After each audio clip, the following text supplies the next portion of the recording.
What a great morning, great good morning to you.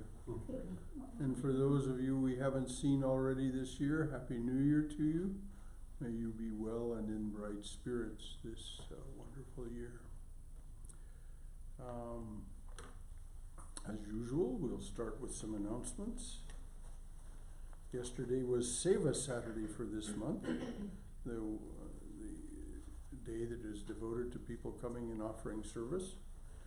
We had 2 pizzas and 2 salads worth of the devotees yesterday to come and help winterize the center. Seva Saturday, just to remind you, is the second Saturday of each month normally, and it runs from 10 a.m. in the morning till 2 p.m. in the afternoon. If you're here at lunch, you'll be served a nice lunch. There's no need to be here for the entire 4 hours. Come when you can, stay as you're able, and help serve your center. Great gratitude to those who came yesterday and got a lot of work done, looking ahead this month, on Saturday, January 25th, now this is going to be unusual. We normally celebrate our pujas on Sunday, but as you'll see, there's a reason for celebrating the 2 birthday pujas. On Saturday, January the 25th, we'll celebrate the birthdays of Swami Vivekananda and Swami Brahmananda. Saturday, January 25th. We'll start at 11 a.m. with a brief talk on these 2 great souls who founded the Ramakrishna order and began its mission work. The puja, conducted by Aditya Chaturvedi, will run from 11:30 to 12:30, approximately, may end a little sooner than that, and that will be followed by a prasad lunch in the monastery. Food to be offered during the puja must be in the kitchen by 11 a.m. Please do be mindful of that. You really put a stress on the kitchen help if you bring your food after 11 o'clock. Now, I said there was a reason for our celebrating the pujas on the 25th. The reason is that Swami Harinamanandaji, those of you who remember, Swami Harinamananda is the resident minister at the San Diego Center in California. He will be here on Sunday, January 26th, to lead a 3-hour workshop on decoding the Chandi. For those of you who don't know this scripture, the Devi Mahatmyam, the 700 verses in praise of the Divine Mother, it's really quite a remarkable work. The Swami has been studying it very carefully, and so from 10 a.m. until 1 p.m., he'll have 3 one-hour sessions, and that'll be followed by a lunch with the Swami. If you're coming that day and staying for lunch, please bring your own brown bag lunch. There will be no session after lunch. So we'll just have the 3 one-hour sessions and then lunch. We've found that people tend not to stay after lunch in any case, so better to get it all done before lunch. In February, Swami Nirakaranandaji, an assistant Swami at the St. Louis Center, will be with us on Saturday the 15th and Sunday the 16th to lead a weekend-long retreat on the teachings, the life, and the achievements of Adi Shankaracharya. There'll be more details in your e-news and on the web as the date grows closer. So please do be aware that Swami Nirakarananda is coming right smack in the middle of February. So any of you think of an announcement that should have been made that wasn't made? All right then, we'll start with our regular opening chant. Those of you who know the chant, of course, chant along with us. And those of you who don't, it's an easy thing to learn, so just be attentive and you'll pick it up as you go along. Om Sahana Sahano Punaktu Sahaviryam Karavavahai Tejasvinaditamastu Ma Vidvishavahai. Om Shanti Shanti Shanti. May the Divine Being look over us lovingly as a mother and father. May the Divine Being support and nourish us as a mother and father. May we have the strength and skill to study together the art of spirituality. May no misunderstandings arise amongst us. Om, peace, peace, peace be unto us and to all beings everywhere. This loving and delicate translation of that ancient invocation of the Divine Presence for the study of spiritual teachings was translated for us by Swami Yogeshananda, the founder of this center. He will celebrate his 97th birthday in the first week of February. 97th birthday. He's living at the monastery in Trabuco Canyon in the Santa Ana Mountains of Southern California. It's part of the Vedanta Society of Southern California, and we just have spoken with people who saw him recently. Shailesh, the president of our board of trustees, saw him recently, and his mind remains very sharp, and he's continues to be very interested in this place. His hearing and his vision have diminished a great deal, and he can no longer walk on his own, unfortunately, but the Swami remains very present and alert. So blessings on the Swami. So once again, welcome, welcome. This is January is a month for the study of Raja Yoga. This month is a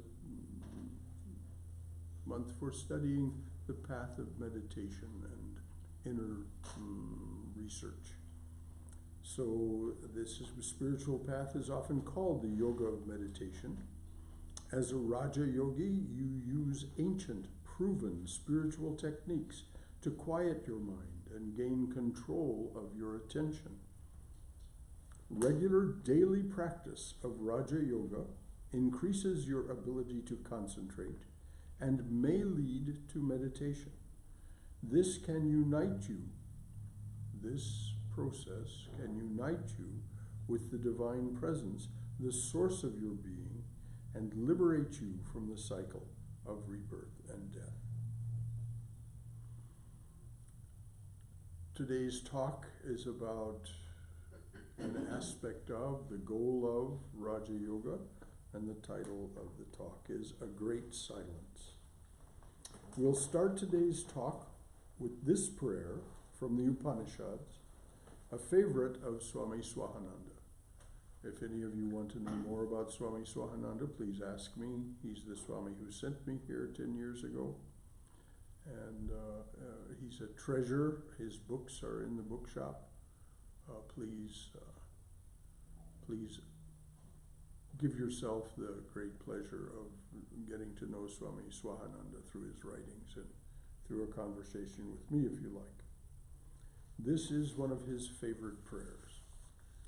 O Lord, you are the source of infinite energy. Fill me with that energy. You are the source of infinite strength. Endow me with that strength. You are the source of infinite courage. Inspire me with that courage. You are the source of infinite fortitude. Grant me that fortitude. That's a short prayer. It's easy to learn.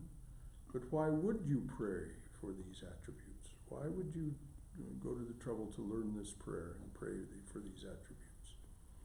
These are just a few of the Lord's treasures: energy, strength, courage, fortitude. Well, they are needed. They are needed to live your daily life well, surely, as we all know. We need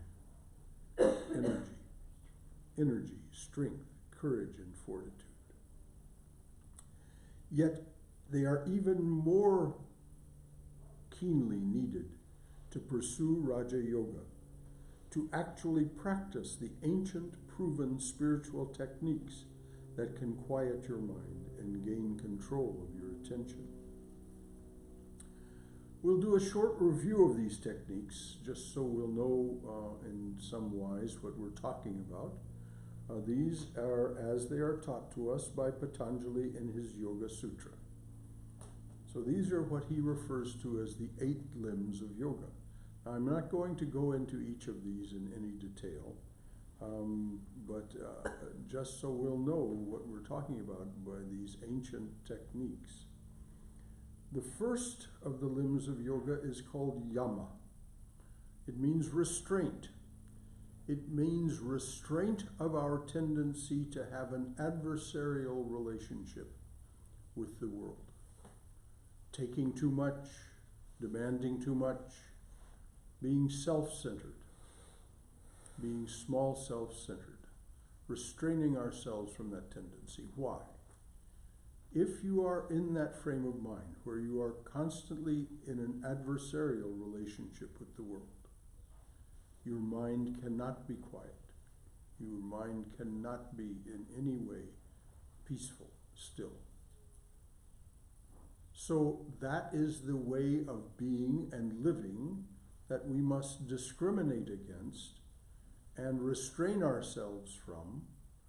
And then the second limb of yoga is called niyama, which means observance. If we're going to destroy our old self-centered way of life, then we must replace it with a different way of life. The niyamas are those observances, those ways of being that will create a new and different kind of life. These are the first 2 steps in Raja Yoga. Restraint of the way you have been, it's natural to us. It comes from all of our ancient way of being self-centered. What does this have to do with me? How does this affect me? And then replacing that as we restrain it, replacing that with a higher form of being that allows us to see and practice the spiritual truths taught in the scriptures and study ourselves so that we begin to be able to more successfully restrain our more unpleasant and unproductive tendencies. So that's yama and niyama, the restraint and the replacement with the observances of a new way of being. Then we learn particular ways of doing. Actual practices that we do morning and evening or whenever we can during the day. The third limb of yoga, according to Patanjali, is asana. Now, asana has become quite a popular word through hatha yoga, the practice of the physical yoga. But in Patanjali's terms, it means something very simple. It means being able to sit in a posture that allows your body to be calm and peaceful as you do the rest of the practices.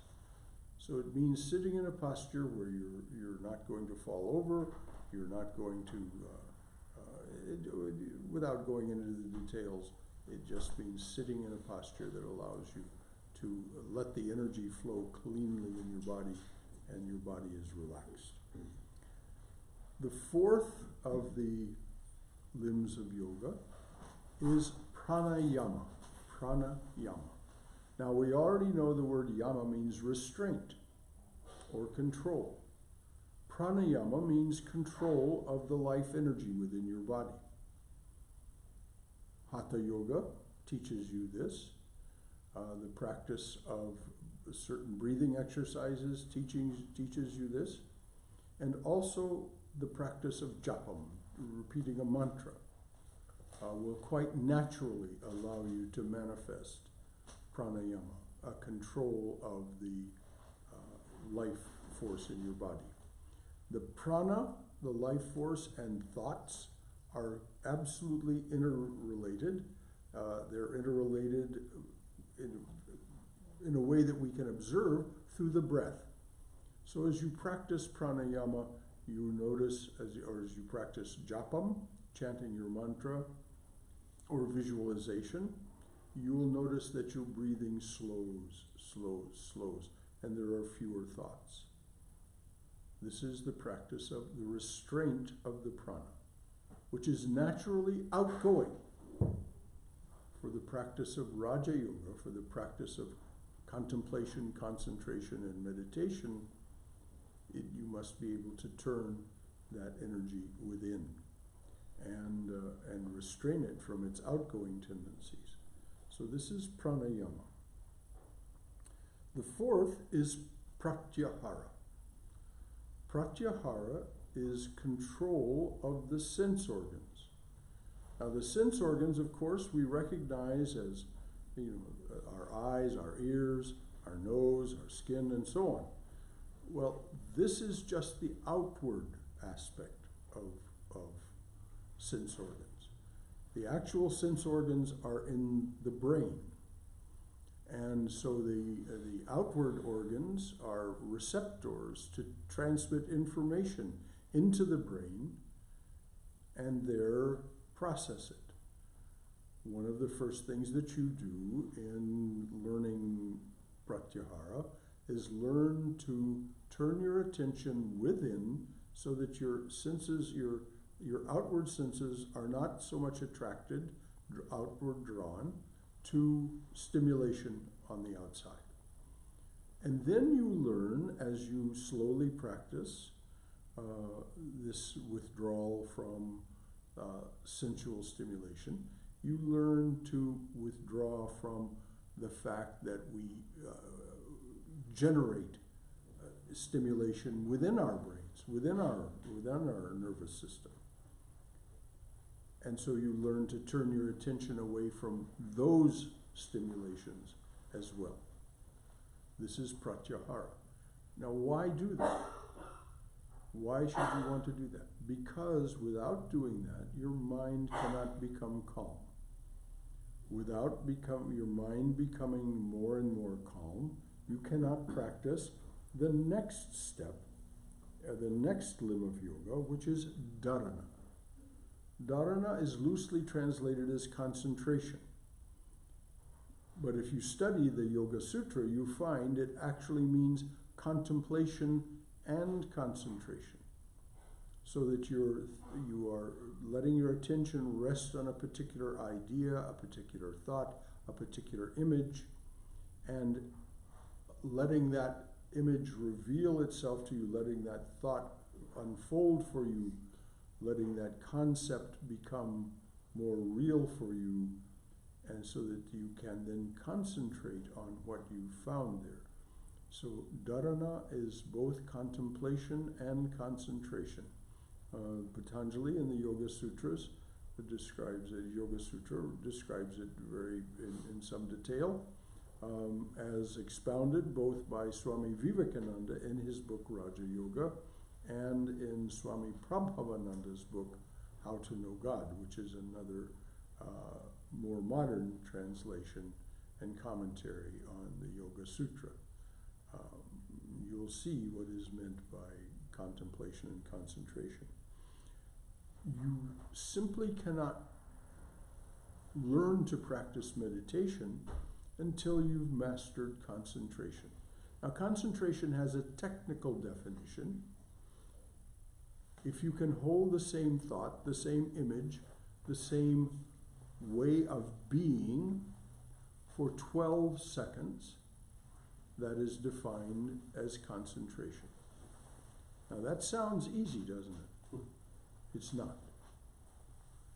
It's not easy to hold one thought, one image, one mantra for 12 seconds without some thinking interrupting, some thoughts, some feeling, some perception interrupting.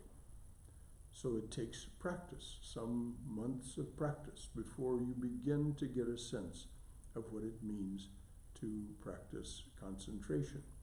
and to where you're able to hold your attention and not be frustrated with yourself and agitate your mind by your impatience and frustration by the fact that you can't. And so, what is meditation? Meditation is the next step, dhyana, and that is defined as being able to hold the same thought, the same image, the same way of being for 144 seconds, 12 times 12 seconds. In other words, 2 minutes, 24 seconds. And this is why most of us who say we meditate, what we actually mean is we practice to meditate. We practice meditation. Because there are very few of us who regularly achieve 2 minutes and 24 seconds of concentration. And that's not a bad thing. It's just a natural thing that comes from the fact that we have such an agitated mind. We're so used to having our mind be agitated. And as a matter of fact, you can say with real sincerity that we're addicted to it. It's such a way of being for us that when it's absent, we feel uncomfortable. And so our mind naturally generates, particularly the left brain, which gets very uncomfortable in silence, starts generating chatter and so on and so forth. And so it becomes very difficult to maintain 2 minutes and 24 seconds of concentration because our way of being, our natural way of being that we are overcoming through these practices is headed just exactly in the opposite direction. It's headed outward toward engagement, feelings, thoughts, perceptions. That's our reality. As we'll see, there's a particular definition for all this. So once we have mastered the practice of meditation, and we're actually able to slip into meditation for some periods, then we will experience samadhi. Now, samadhi comes in many varied forms, but it can be summed up under the heading, A Great Silence, the title of this talk. So, just to review very quickly, the 8 limbs of yoga are yama, restraint, niyama, observance, asana, learning to sit in such a way that you can practice, pranayama, restraining and controlling the prana, life force in your body, pratyahara, restraining yourself from sense stimulation, both outward and inward, dharana, the beginnings of the practice of contemplation and concentration, dhyana, practice of meditation, and then the summation, samadhi.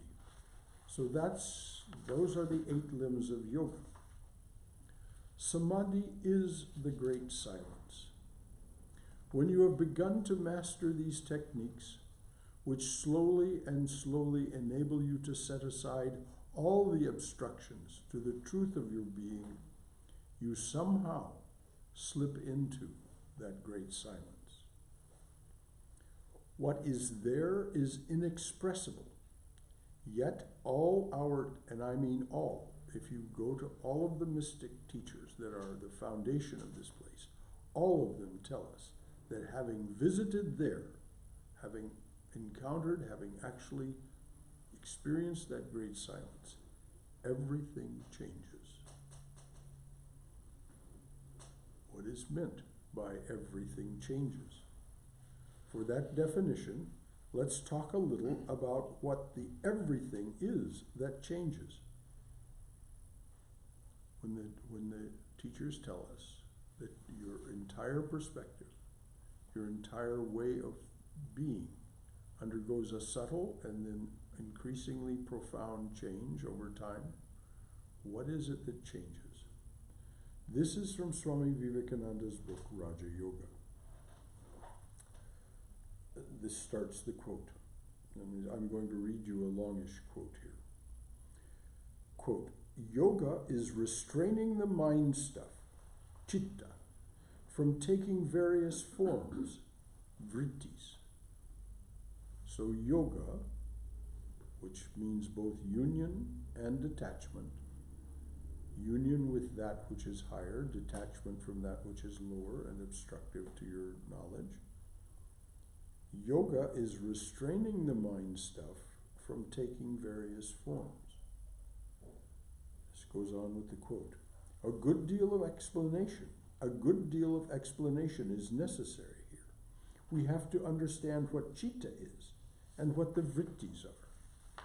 The sense organs, indriyas, together with the mind, manas, the determinative faculty, buddhi, and our sense of ego, ahamkara, form the group called the antakarana, the internal instrument. And now notice that the Swami has named these four things and then says they are but various processes in the mind stuff called citta. This whole idea of having sense organs, having a mind, having a determinative faculty, buddhi, and this sense of ego, ahamkara, they are nothing but various processes in the mind stuff. They are not things in and of themselves. They're just ongoing processes, ways of being. The waves of thought in the citta are called vrittis. Literally, the word vritti means whirlpool. What does a whirlpool do? It takes you downward. Yes, a whirlpool takes you downward. So the word vritti has a very pregnant metaphoric meaning. What is thought? So waves of thought in the citta are called vrittis. The Swami goes on. What is thought? Thought is a force, as is gravitation or repulsion, from the infinite storehouse of force in nature. And this is so important for us to remember. What we assemble is only a tiniest fraction, the tiniest fraction of the infinite force that is nature. This is described to some degree when Arjuna experiences Krishna in his universal form in the Gita. And Krishna says, even everything you've seen is just a tiny portion of what I am. So, what is thought? Thought is a force, as is gravitation or repulsion, from the infinite storehouse of force in nature. The instrument called citta takes hold of some, absorbs it, and sends it out as thought. So the citta does this internal instrument, and it does this with the mind stuff. But then the Swami points out that there is something behind all of this. You are the only sentient being. By that he's pointing to the true you, the truth of your being, the one that is pointed to in the great saying, the Mahavakya, Tattvamasi, that thou art. You are the only sentient being. Mind is only the instrument through which you catch the external world. We catch a tiny portion of what's out there through this antakarana, through this citta. You are the only sentient being. Mind is only the instrument through which you catch the external world. Take this book, and the Swami was actually holding a book at the time that he gave this talk. Take this book. As a book, it does not exist outside. What exists outside is unknown and unknowable. What he was pointing to is what the physicists have come to the firm conclusion, that that book, just like this table, just like this hand, just everything is vibration. Immensely complex fields of vibration. And that's what the Swami means by unknown and unknowable. Too complex for the mind to grasp, for the finite mind to grasp. You are the only sentient being. Mind is only the instrument through which you catch the external world. Take this book. As a book, it does not exist outside. What exists outside is unknown and unknowable. The unknowable furnishes the suggestion that gives a blow to the mind, and the mind gives out the reaction in the form of a book. Does all that make sense? We know book because our memory understands the suggestion that gives a blow to the mind and says, here is a book. There is no book as such, except as we engineer it in the Antakarana. And so the Swami then generalizes this thought from the book to the real universe is the occasion of the reaction of the mind. We're experiencing it right this very moment. All of this that we're experiencing, seeing, hearing, perceiving, feeling, is nothing more than a reaction of the mind, the citta, to the suggestions that is coming to it. A book form or an elephant form or a man form is rising in it when external causes impinge on it. These vrittis, these that impinge, this that impinges on the mind and all of its many varied forms and colors and sensations. These vrittis are our universe. So now we know, in the Swami's words, what it is that when we slip into the great silence, we have left behind. And so these vrittis are the everything that you experience. We were defining everything. What is the everything? These vrittis are the everything that you experience. It follows that when you learn to still these vrittis, which is the goal of Raja Yoga's 8 limbs, its practices, stilling the vrittis is the goal of Raja Yoga, your universe disappears. What replaces it, according to the yogis, is not darkness and emptiness, in other words, nothing to fear.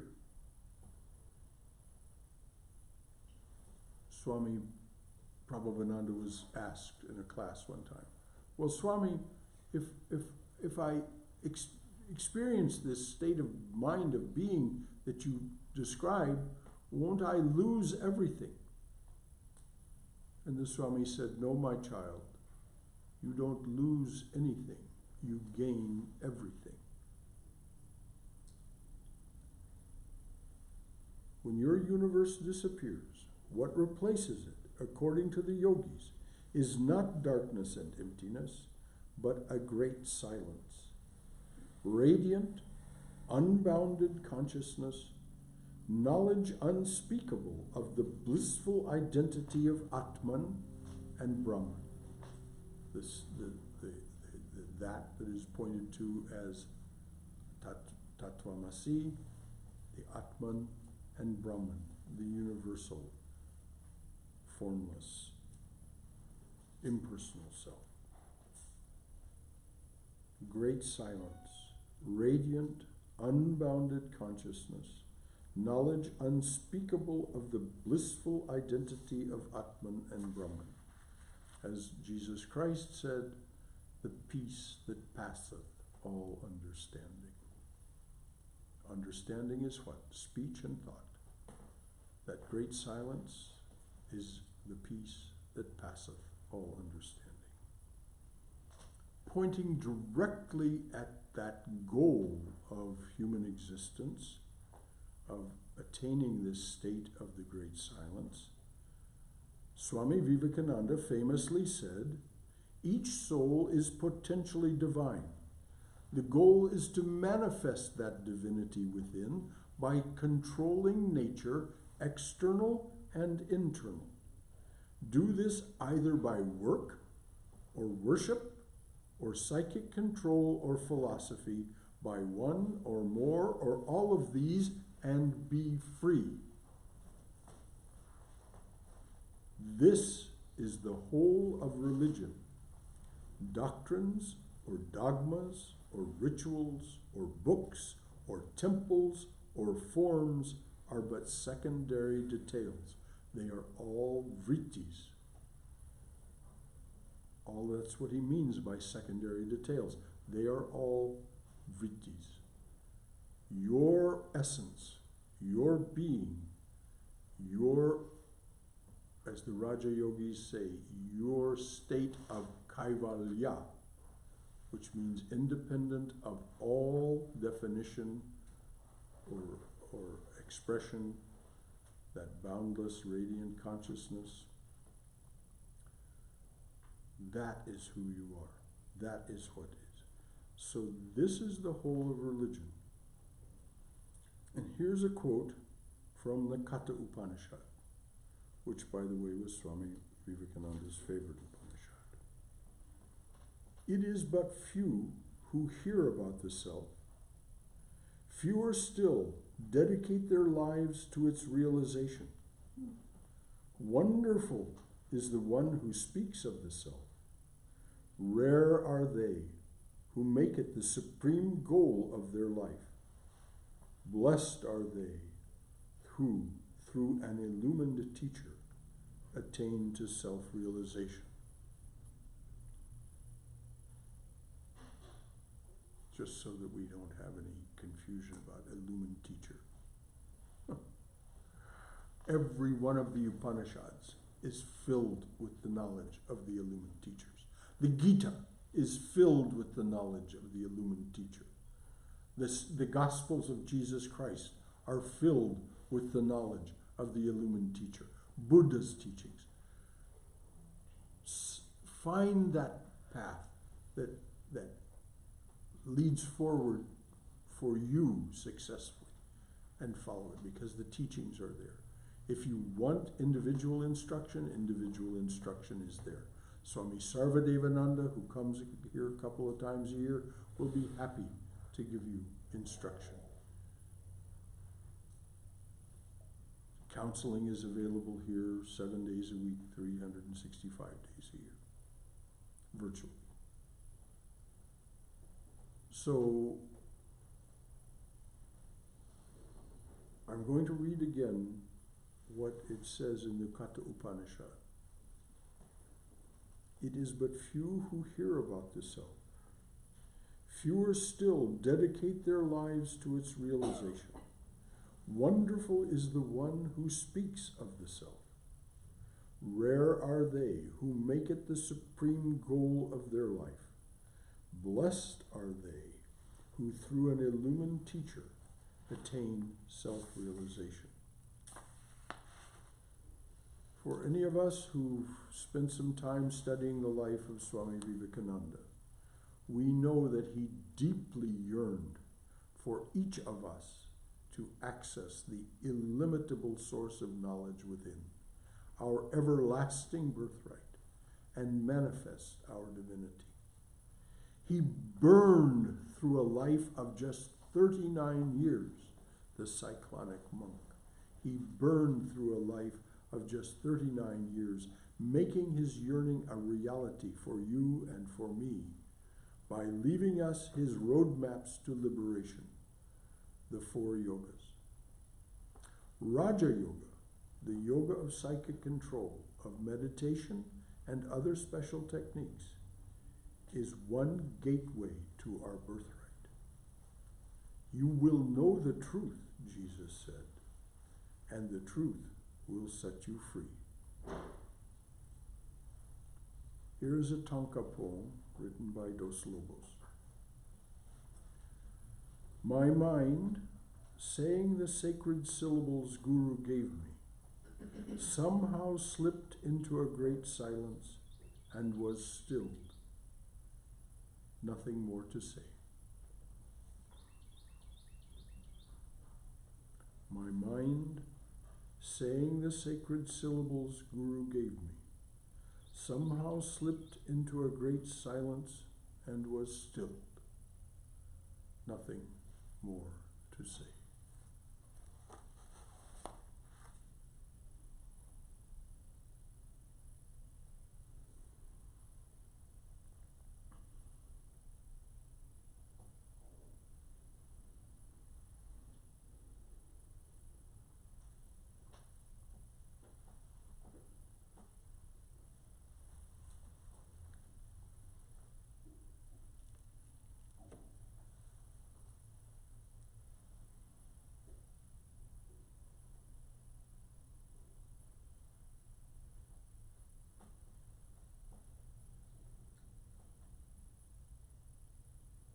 And yet, as part of the hour we have together here in this chapel, if anything in what was said has given rise to a question, a thought, a comment, this is that wonderful time we have together to share, to be this congregation, to study together the art of spirituality. So if you have a question, if you have a comment, if you'd like to share something with the rest of us who came here this morning, now is the time to do it. And please do. Please be very forthcoming. Raise your hand high. Yes, in the back. I learned from you just a couple of days ago that Swami Vivekananda wrote this one book, which was the Raja Yoga. Yes. And I'm wondering if, having delivered this gem, he felt like writing no more, or was it the tradition then, like we have Shruti, Smriti and Puran, to speak more rather than write more? That was what was asked of him, yes. That he give classes, that he give talks. And so that, and this is what he did. The book Raja Yoga was written, the first pressure for him to do this came from his English devotees. He was in England and he told them that he, in all likelihood, would not be back. And so they said, well, Swami, this is where he gave some of his best lectures on Raja Yoga. They said, Swami, you can't go off and leave us without a workbook. You can't go off and leave us without. And so when he came to the United States, he tried this idea out on his New York and Chicago devotees, and they enthusiastically said, yes, yes, yes, Swami, you must do it. So he spent time in Chicago. He took time away from what was otherwise his schedule to write this book.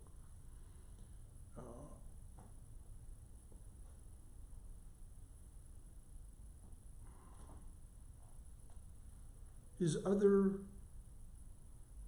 work is carefully collected for us in the 9 volumes of his complete works. And the order, the Ramakrishna order, is just now getting together a new edition which may reorder some of the material to make it more easy to follow the Swami's thinking. But it's already been done in the sense that I mentioned that Swami Vivekananda left us 4 roadmaps for our instruction.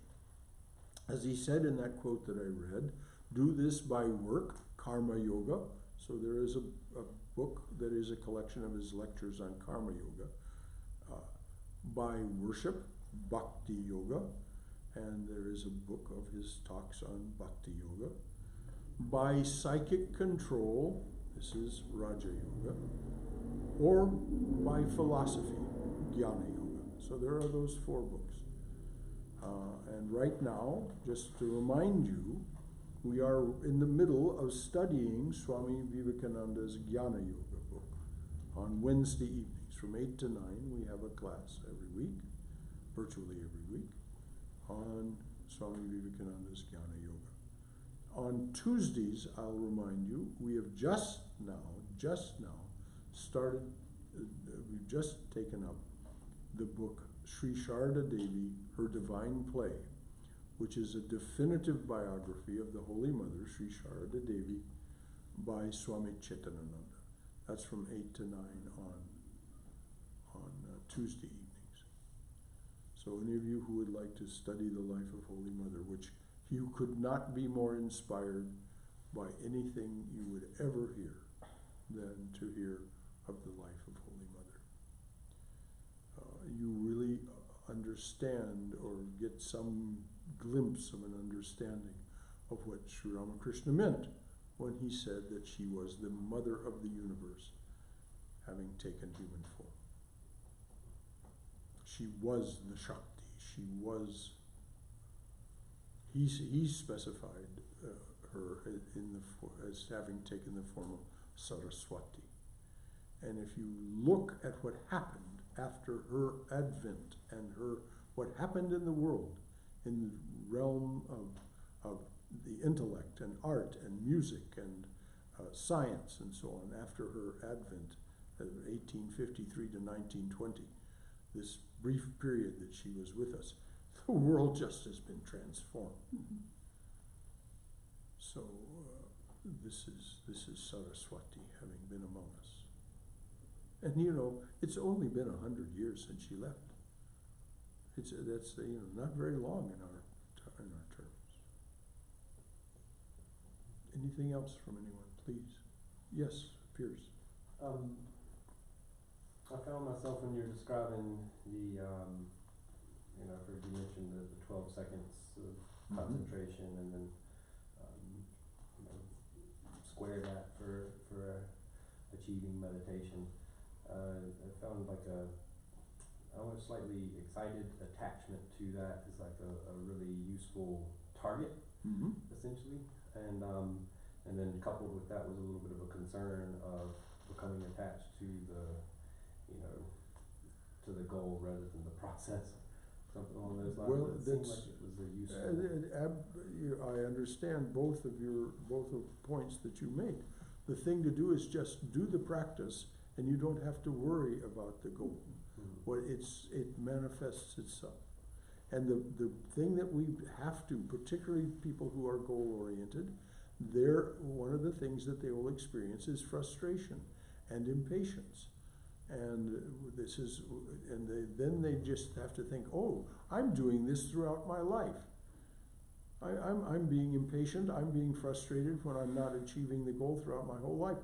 I'm making things unpleasant for me and for other people constantly by this habit of mine of being impatient and frustrated. This is one of the ways we learn through practice what our impediments are. And so we learn to say, oh, well, if I'm going to make any progress, I have to stop this. I have to set this aside. This is part of the yama niyama process. It's very carefully described in the niyamas if you how to overcome these impediments. So very legitimate concern, Pierce, about being excited by the goal, and then if I get attached to the goal, then I'll get impatient that I don't reach it, and so whirlpool. Wonderful. Yes, please, Sundar. Brother, how did you come to the timings, like for concentration, like 15 seconds, and meditation? They're right in Swami Prabhupananda's book, How to Know God. And I assume that he derived them from Patanjali and the teachers themselves. I don't remember what he cites, but you can find it in his book. Those definitions are there. Yes, in the back.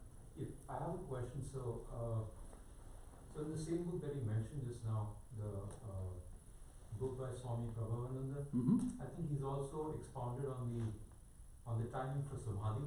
So I think it's if you square 12 by 12. I mean, if you want to 12, then you reach the first stage of samadhi. Yes. And I did have a question there. So he's also spoken about 2 types of samadhis, and I didn't quite understand that because I think my comprehension is still not there yet. Would you have anything to say about the 2 types of samadhis that they've spoken about in the book?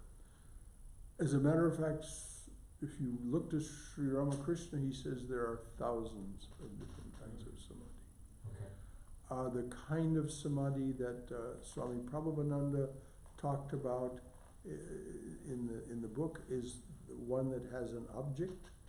You are still focused on some thing of the everything, and then the kaivalya, the objectless.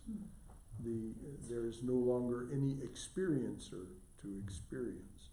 The first is generalized as savikalpa samadhi. Okay. There is an experiencer, and there's the experience of the divine presence. Think of that however it comes to you. And that fills your entire perception. That's what happens in savikalpa samadhi. It fills your entire perception. It's usually thought of as happening at the heart center. Some people experience it here, rarely here. The idea is that it's still within the realm of time, space, and causation, because there is an experience and an experiencer and an experienced. When you achieve the higher form, the objectless form of samadhi, and I say achieve, it isn't actually something that you can achieve. It's something, as Patanjali says, that happens to you. There is no longer any experiencer. There's only the experience. And that, of course, is inconceivable to us. We cannot understand what that means. That's what Jesus meant by the peace that passeth all understanding. We have no way of knowing something that has no knower. Sri Ramakrishna literally brought himself to tears. This is described in the Great Master or the Divine Play of his life. He literally brought himself to tears, trying to describe to his close disciples, because they so badly wanted to know, what is it that happens to you when you go away like that and then you come back? And you have such difficulty coming back to your physical presence. And he tried. But he just said, well, because there's no words, there's no concepts for it. So that's the generalization of the two kinds of samadhi. Yes? Brother, I want to know that what is the difference between the witness state and kaivalya? The witness state and kaivalya? Is that your question? Yeah. Is it the same? Kaivalya is there is no experiencer. There is no witness. So the fruition, the full fruition, you might say, of the witness state is savikalpa samadhi. Because there's only the witness and the fullness of that which is witnessed, which is the divine presence. In whatever form or formless aspect that is your chosen ideal. That will be what is fully there. And you have the sense, as Hanuman said, when Rama asked him, how do you think of me? Hanuman said, well, in my ordinary state of consciousness, I am the servant and you are the master. In meditation, in this savikalpa state, I see that you are the whole and I am a part. It's like if you just visualize a pie and you cut a slice out of the pie. There's that little thin division. You haven't taken the slice out yet. There's just that little thin division. But it's still the whole pie. But that slice is now a part of the pie. Then there's the state beyond that, which is beyond description. Because there is no witness. There is only that. Which is, I say these words and I almost burst out laughing because I have a clue what I'm talking about. I don't know what that is. We have some glimpse, some sense of it. But, this is what we're told by the teachers. Nirvikalpa Samadhi, that witnessless state.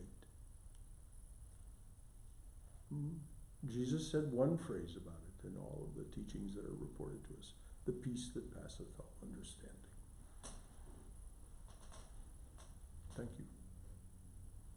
Anything else? Yes, Dr. Mudge. As an offshoot of your very inspiring talk, two examples came to my mind. A friend of mine who was a flight surgeon, and he enjoyed flying. He was otherwise a typical surgeon. He has got to be engaged in action. He has to be engaged in anger when things go wrong. This is the typical personality which is built in a surgeon. So one day he had the curiosity to go to the North Pole. And he would not ask anyone. He just talked to his wife that tonight I'm going to the North Pole, like he's going to a shopping center. Then he explained what he went as far as possible.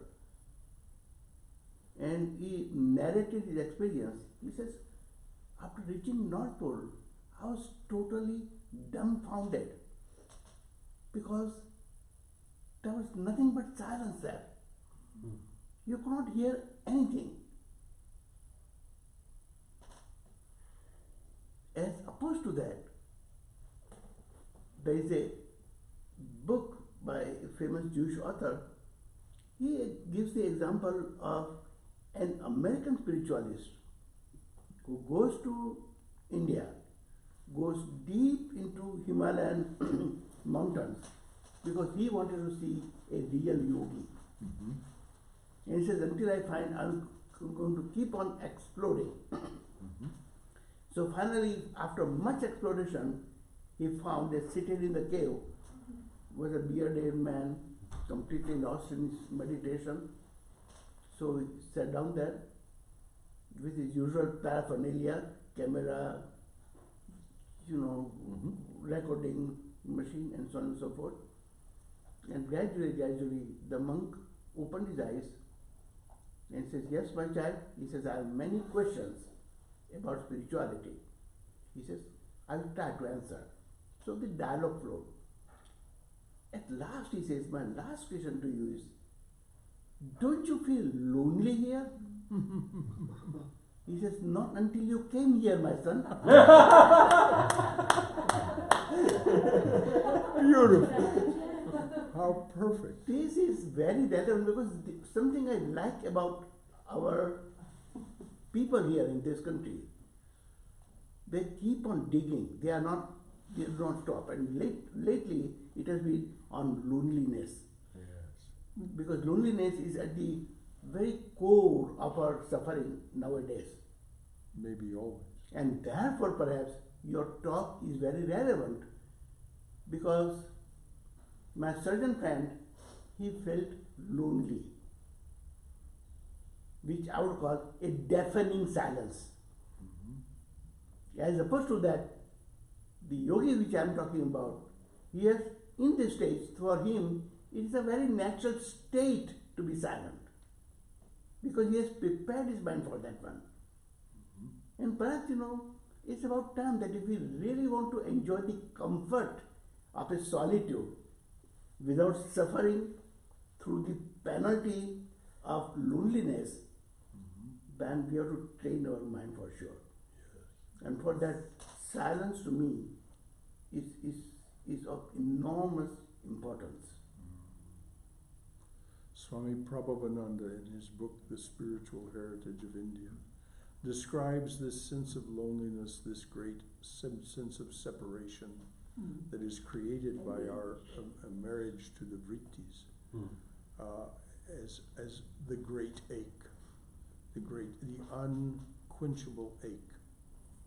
And it's only when we have learned to be as the yogi, not present to the vrittis, which keep us in this sense of separation, but present to that great silence. This is Swami Prabhavananda's first instruction for meditation. The chosen ideal is you yourself, no different. Learn to feel that living presence. And learning to feel that living presence is the dawn of slipping into the great silence, because the living presence will become more and more and more until it fills all your perception. And this is Savikalpa Samadhi and the dawn of the great silence. Thank you. That was good. I really love that story about this flight surgeon. Yeah, that deafening silence. Yes, in the back. I'm sorry, but I cannot resist the temptation to provide an extension to Dr. Muzumdar's funny story. Mm-hmm. I saw a cartoon many years ago, maybe in the Wall Street Journal, where this person goes to meet the yogi in the Himalayas. Mm-hmm. He asks the question, and the yogi says to him, "So you came all the way to ask me this question?" And this person says, "Yes." He said, "You could have gone to my website."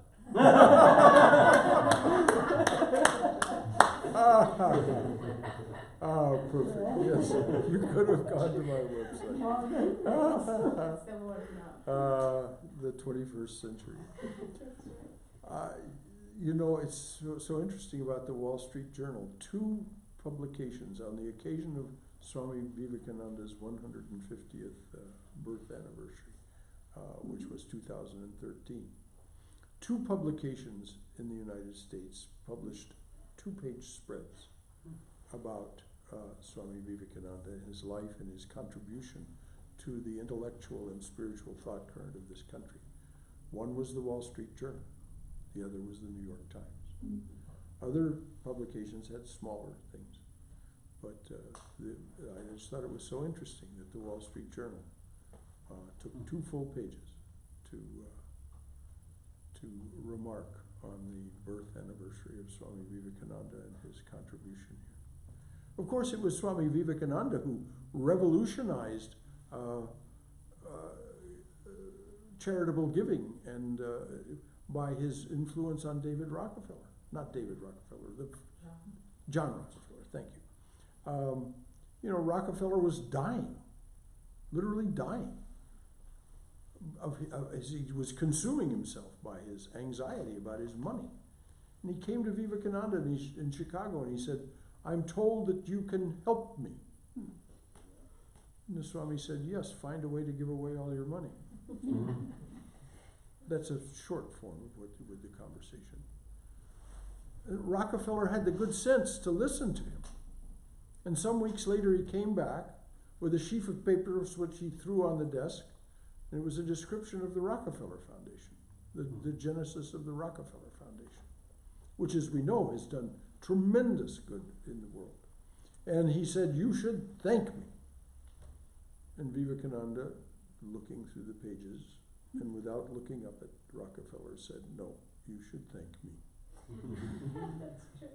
This is the story as it's related to us. And the most remarkable thing, or one of the more remarkable things about this, is that Rockefeller recovered his health and lived for a considerable time longer. And his doctors had given him weeks to live at the point, literally weeks. I don't remember the number of weeks, but just weeks to live at the time that he went to see Vivekananda in Chicago. So this is one of the reasons, of course, that those people who know what they know at the Wall Street Journal about Vivekananda, I'm sure it was one of the reasons that they took the occasion to observe his 150th birth anniversary.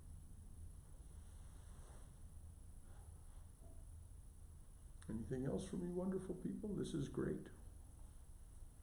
Today Yes, is Sundar. Jan 12th, so Jan 12th is Swamiji's birthday according to the English calendar. Yes, yeah. That's We'll what I celebrate, mentioned. we'll celebrate it a bit long.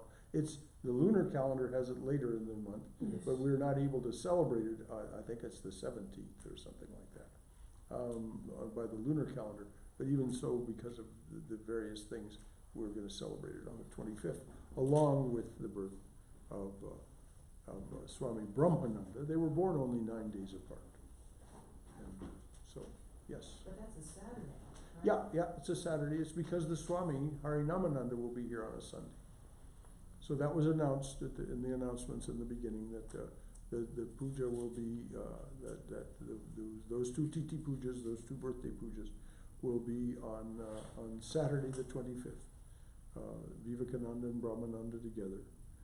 And then on the 26th, Swami Harinamananda will be here, and he will do that 3-hour workshop on decoding the Chandi, starting at 10 a.m., ending at 1 p.m., followed by lunch. Please bring your own lunch to that lunch. We'll have some things for you if you forget or don't want to, but please bring your own lunch, and the lunch will be in the fellowship hall with the Swami, where you can continue your conversations with him.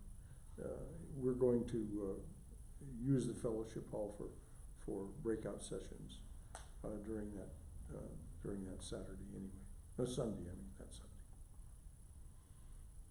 Just as an addendum, the day after 14th January is a kite flying festival in India. And if you see, you cannot even see the sun.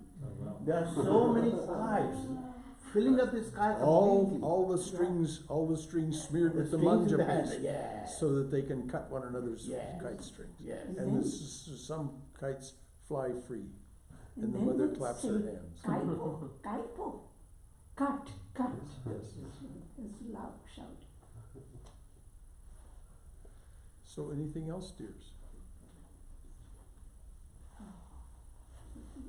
If you do have something, please raise your hand high, because I don't see that awfully well. All right. Well, as we know, there is a lovely table inside for us to continue our fellowship over some snacks and some tea and coffee and so on. So we'll close with our regular closing chant, which is such a very, very pregnant prayer for right now. It's a prayer for peace. Again, the translation, the wonderful translation, is by Swami Yogeshananda. Let there be peace in outer space. Let there be peace in outer space. Let there be peace in the herbs, the plants, and the trees. Let there be peace in the herbs, the plants, and the trees. May the gods be peaceful. May the gods be peaceful. May the whole universe be pervaded by peace. May the whole universe be pervaded by peace. Let this infinite universal peace prevail throughout my being. Let this infinite universal peace prevail throughout my being. Om Shanti, Shanti, Shanti. Peace, peace, peace be unto us and to all beings everywhere. Om Hari Om Tat Sat. So I'll see you inside. You can